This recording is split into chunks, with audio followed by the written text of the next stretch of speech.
आज 7 जुलाई सोमवार। आज पाणीपाग विभाग आसी बड़ खबर। पश्चिमबंग उपत्यका और पार्श्ववर्ती अंचल रविवार एक लघुचाप क्षेत्र सृष्टि होईछि। यह आगामी 2 और 3 दिन जाए झारखंड और उत्तर छत्तीसगढ़ दे गति कर संभावना रही। फल आगामी 12 तारिख पर्यंत राज्य में वर्षा लगी रही भुवनेश्वर आंचलिक पाणीपाग विभाग सूचना देइछि। केन्द्र पक्षर जारी बुलेटिन अनुଯାयी आज राज्यर अधिकांश जिले में प्रबल वर्षा संभावना रही।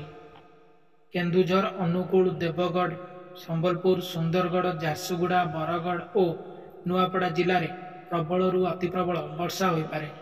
एथिपाई उपरोक्त जिलागुड़िक ऑरेंज सतर्कता जारी करा जायछि। सेहीपरि बलांगीर, सोनपुर, बौद्ध, कंधमाल, कलाहांडी, नयागढ़, कटक और ढेंकानाल जिले में प्रबल वर्षा संभावना थिबा बेले उपरोक्त जिलागुड़िक येलो सतर्कता जारी करा जायछि।